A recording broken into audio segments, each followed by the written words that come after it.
নমস্কার বন্ধুরা, সুষমা কিচেন থেকে সবাইকে স্বাগত জানিয়ে আবার একটা নতুন ভিডিও নিয়ে তোমাদের সামনে চলে এসেছি। তা আজকে একটা নতুন ধরনের রেসিপি নিয়ে এসেছি। আজকে নিয়ে এসেছি পটল, আর এই পটল দিয়ে আজকে একটা রেসিপি বানিয়ে দেখাবো। তো এখানে আমি নিয়েছি বোম্বাই পটল, আর এই বোম্বাই পটল দিয়ে আজকে পটল ভর্তা করে তোমাদেরকে দেখাবো। তো সম্পূর্ণ ভিডিওটা দেখতে থাকো আর আমার সাথে থাকো। তো চলো শুরু করি। পটলগুলো এইভাবে খোসাটা ফেলে দিয়েছি। এবার আমি এই মেশিনে, গ্রেট করা মেশিনে এইভাবে গ্রেট করে নেব আর দানাগুলো ফেলে দেব। তো বন্ধুরা, গ্রেট করার পরে এর ভিতর থেকে কতটা জল বেরোচ্ছে, জলটা আমি এইভাবে বের করে নেব আর এই জলটা আমি ফেলে দেব। বন্ধুরা, এখানে আমি নিয়েছি পেঁয়াজ, কয়েকটা রসুন আর কাঁচা লঙ্কা। এটা আমি কড়াইতে একটু ভেজে নেব, ভেজে একটা মশলা তৈরি করে নেব। ভর্তা বানানোর জন্য এখানে নিয়েছি পেঁয়াজ রসুন ভেজে বেটে নিয়েছি, এখানে নিয়েছি কাঁচা লঙ্কা, শুকনো লঙ্কার গুঁড়ি, আর এখানে নিয়েছি জিরের গুঁড়ো। এখন এখানে আমি দিয়ে দেবো গ্রেট করা পটলের ভিতরে সামান্য নুন দিয়ে দেবো, পরিমাণ মতন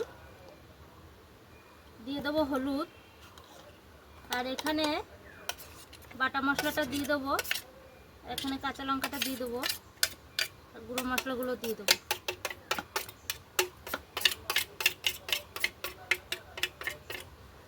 দিয়ে ভালো করে মিশিয়ে নেব, আর উপর থেকে দিয়ে দেবো কাঁচা তেল দিয়ে এবার ভর্তাটা আমি তৈরি করে নেব।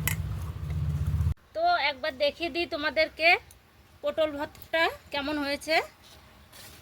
আর আমি দুপাশে উল্টিয়ে পটল ভর্তা তৈরি করেছি, আর একেবারে নতুন ধরনের একটা ভিডিও।